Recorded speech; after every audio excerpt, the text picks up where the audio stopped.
Well, it's also interesting we switch from calories to carbs in how we think about nutrition. So it used to be like something in every hour, whatever that was. It could, be a Cliff Bar or whatever. Um, Sorry, Cliff. We're really hitting on you. So when I first started, yeah, I was like try to get something in every hour, whatever that was. I don't think I had anything in my bottles. And then a couple years ago, actually, I think it was at Canyons 100, I was like, I think I'm going to do every 40 minutes. That seems more kind of like reasonable. And for the most part, for me, that kind of every 40 minutes is about 25 to 30 grams of carbs. But then at UTMB, I think I did every 35 minutes. And then at Porto, it was every 30. And then that seems to be good for me. So at Hurt, I was doing uh, gels every 30 minutes, mostly around the 25 grams to 30 grams. I did have a couple of 50 grammars in there because I know that, well, I have been told by my husband and crew that I'm not always very good about getting all of it out. So sometimes I leave like a quarter of a gel or something like that, which they have to find because it's really sticky. I'm sorry, guys. So I kind of was throwing in a few of those, also being like, hey, I know I'm going to be hitting a big climb. Like, let's pull out a little bit more. And then I had one bottle of water. I think it's honestly important, even though we're talking about salt, to have a bottle of water and then your mix because, gosh, it just gets so hard to drink. Kind of the more concentrated electrolyte drink if you don't have something to I was just like craving water by the end. But I had a drink mix and I'm being a little bit there. The things that I used are releasing soon, so I can't like quite say what they were. But some of it was within the knack line that's coming out soon. But had I believe it's 40-ish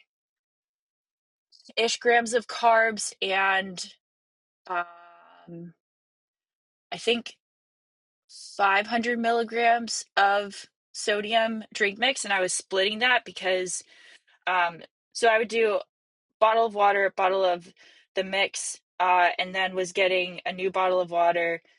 So basically a liter per section. All the sections are around like anywhere between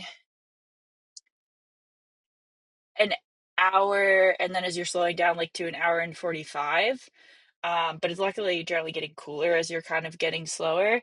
Uh, so about like 7 or 8 miles, not an hour and 15, hour 20. Um, so I was doing that. And so in the electrolyte mix, it was 20 grams of carbs, I think about 250 milligrams of sodium. And then I was adding 500 milligrams to that as well. So probably around 750 or so. Um, and then doing that at every aid station, getting there's 3 aid stations per loop. So getting refills on those with the same concentrations. Um, and then as I got later into the race in 4 and 5, which I think was a little bit of my error, I started doing a full packet mix in each bottle. So instead of half of that thing, the whole thing, um, which I think was a little bit too much of a jump. But I was thinking like, it's probably going to get harder for me to eat. I want to make sure I'm staying on top of things. Also, as you're kind of building that calorie deficit, um, so yeah, and then then my secret weapon is that about I think actually I even started doing it about mile 30.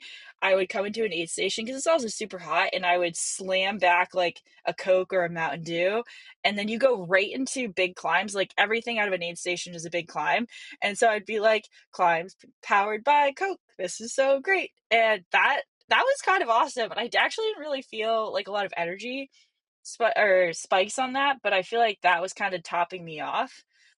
So definitely, I would say probably if you kind of like averaged it out, uh, probably about 70 to 80 grams of carbs per hour, around there ish, which to me is like I think probably around my sweet spot. I'm not sure if I'll ever be like a super high carb person. I feel like that would just be perhaps a bit too much for my stomach to handle, but definitely, more than the 50 or 60. And I think that is again part of the balance that you need to find is we went like so super high carb and I actually um as I've listened to a few podcasts and just kind of noticed it myself that like uh I think there is more leeway than that. Like you have to be a little bit more flexible within that. um so yeah, that worked honestly super well until I hit 7 miles to go to the finish, and my stomach was like, "You have a lot of liquid in you," and I just threw everything up and just raw dogged it to the finish. Because I was like, "Well, we're almost there. Good job, stomach. Like, you made it almost there, and let's hope there's a few calories left." And yeah, I tend to stop. I'll be honest, I tend to stop eating the last 4 to 5 miles because 'cause I'm so sick of all of the calories. I'm like, "Well, I'll get in on hopes and dreams."